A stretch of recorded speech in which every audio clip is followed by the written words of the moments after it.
ಉದಯ್ ಪ್ರತಿದಿನ ಶಾಲೆಯಿಂದ ಮನೆಗೆ ನಡ್ಕೊಂಡ್ ಹೋಗ್ತಿದ್ದ. ಇಂದು ಅವನ ಗೆಳೆಯ ಪ್ರಭಾಸ್ ಅನಾರೋಗ್ಯದಿಂದ ಶಾಲೆಗೆ ಬಾರದಿದ್ದ ಕಾರಣ ಉದಯ್ ಒಬ್ಬನೇ ನಡ್ಕೊಂಡ್ ಹೋಗ್ತಿದ್ದ. ಚೆನ್ನೈನ ಹಳೆಯ ಊರಾಗಿದ್ದ ಚಿಂತಾದ್ರಿ ಪೇಟೆ ಹಲವಾರು ಐತಿಹಾಸಿಕ ಕಟ್ಟಡಗಳಿಂದ ತುಂಬಿತ್ತು. ಅಲ್ಲಿನ ಜನರು, ಬೀದಿಗಳು, ಅಲ್ಲಿ ಕೇಳುವ ಶಬ್ದಗಳು, ಅಲ್ಲಿದ್ದ ಪರಿಮಳಗಳು ಎಲ್ಲವೂ ಉದಯನಿಗೆ ಚೆನ್ನಾಗಿ ಪರಿಚಿತವಾಗಿತ್ತು. ಹಾಗಿದ್ದರೂ ಸಹ ಉದಯ್ ಹ್ಯಾರಿಸ್ ಸೇತುವೆಯನ್ನು ದಾಟುವ ಸಮಯದಲ್ಲಿ ವಿಚಿತ್ರ ಘಟನೆಯೊಂದು ನಡೆಯಿತು. ಉದಯ್ ಸೇತುವೆಯನ್ನು ದಾಟುವಾಗ ಗಾಳಿಯಲ್ಲಿನ ವಿಚಿತ್ರವಾದ ವಾಸನೆಯೊಂದನ್ನು ಗ್ರಹಿಸಿದನು. ಸ್ವಲ್ಪ ಮುಂದೆ ಸಾಗಿದಾಗ ಯಾರೋ ಕೆಮ್ಮಿದ ಶಬ್ದ ಅವನಿಗೆ ಕೇಳಿಸಿತು. ಆ ಶಬ್ದ ಅವನಿಗೆ ಅವನ ಅಜ್ಜಿ ಕೆಮ್ಮುತ್ತಿದ್ದನ್ನು ನೆನಪಿಸಿತು. ಇದರಿಂದ ಅವನು ಬೇಗನೆ ನಡೆಯಲು ಶುರುಮಾಡಿದನು. ಸೇತುವೆ ದಾಟಿದ ನಂತರ ವಿಚಿತ್ರ ವಾಸನೆ ಕಡಿಮೆಯಾಯಿತು, ಆದರೆ ಕೆಮ್ಮುವ ಶಬ್ದ ಕೇಳುತ್ತಲೇ ಇತ್ತು. ಮುಂದೆ ಉದಯ್ ಅಶೋಕ ಮರವೊಂದನ್ನು ಗಮನಿಸಿದನು. ಆ ಮರದ ಕಿತ್ತಳೆಯ ಬಣ್ಣದ ಹೂಗಳು ಅಜ್ಜಿ ಬೆಳೆಸುತ್ತಿದ್ದ ಮಲ್ಲಿಗೆ ಹೂವುಗಳನ್ನು ನೆನಪಿಸಿತು. ಆ ಮರದ ತೋಟಗಳು ಉದಯನಿಗೆ ತನ್ನ ಅಜ್ಜಿಯ ನೆನಪುಗಳನ್ನು ಮರಳುವಂತೆ ಮಾಡಿದವು.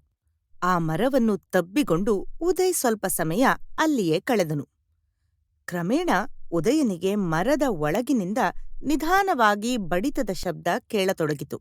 ನಂತರ ಮರ ಸ್ವಲ್ಪವೇ ಬಾಗತೊಡಗಿತು. ಮರದ ಎಲೆಗಳೆಲ್ಲ ಒಂದೊಂದಾಗಿ ಕೂದಲುಗಳಾದವು. ಆ ಮರವು ಕೆಮ್ಮುತ್ತಲೇ ಇದ್ದ ಸುಂದರವಾದ ಮುದುಕಿಯಾಗಿ ರೂಪಾಂತರಗೊಂಡಿತು. "ಯಾರು ನೀನು? ಎಲ್ಲಿಂದ ಬಂದೆ?" ನಾನು ಮಾಯಾ, ನಿನ್ನ ಗೆಳತಿ. ನೀನು ಒಂಟಿಯಾಗಿ ಇದ್ದೆಯಲ್ಲ, ಅದಕ್ಕೆ ಬಂದೆ. ಆದರೆ ಇದಕ್ಕೂ ಮೊದಲು ನಾನು ನಿನ್ನನ್ನು ಎಲ್ಲೂ ನೋಡಿಲ್ವಲ್ಲ? ಏನೆಂದು ಹೇಳುತ್ತಿರುವೆ? ನೀನು ನನ್ನನ್ನು ಪ್ರತಿದಿನ ಭೇಟಿಯಾಗುವೆ. ಸರಿ, ನೀನು ಎಲ್ಲಿ ವಾಸ ಮಾಡುತ್ತೀಯಾ? ನಾನು ಎಲ್ಲಾ ಕಡೆಯೂ ವಾಸ ಮಾಡುತ್ತೇನೆ. ರಷ್ಯಾ, ಚೈನಾ, ಅಮೇರಿಕ, ಇಂಡಿಯಾ, ಗಾಳಿಯಲ್ಲಿ, ಆಕಾಶದಲ್ಲಿ, ಹಾಗೂ ಇಲ್ಲಿಯೂ ಸಹ. ಇಲ್ಲ, ಸಾಧ್ಯವೇ ಇಲ್ಲ. ಇಲ್ಲಿರುವ ಪ್ರತಿಯೊಬ್ಬರೂ ನನಗೆ ಗೊತ್ತು. ನೀನು ಇಲ್ಲಿ ವಾಸಿಸುತ್ತಿಲ್ಲ. ಹೇ, ನಾನು ಇಲ್ಲಿಯೇ ವಾಸಿಸುತ್ತಿದ್ದೇನೆ. ನೀನು ಗುರುತಿಸಲಿಲ್ಲವೇ? ಸರಿ, ನಾನು ನಿನಗೆ ನನ್ನ ಕತೆಯನ್ನು ಹೇಳುತ್ತೇನೆ. ಇದು ಸ್ವಲ್ಪ ದೊಡ್ಡ ಕತೆ. ನೀನು ಕೇಳಿಸ್ಕೊಳ್ಳುವಿಯಾ? ಇದು ಹಲವಾರು ಸಾವಿರ ವರ್ಷಗಳ ಹಿಂದಿನ ವಿಷಯ. ಅದಕ್ಕಿಂತಲೂ ಹಳೆಯದು. ಆಗ ನಾನು ಸುಂದರವಾದ ಯುವತಿಯಾಗಿದ್ದೆ. ಈಗ ಹೇಳು.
ನೀನು ನನ್ನನ್ನು ಗುರುತಿಸಿದೆಯಾ?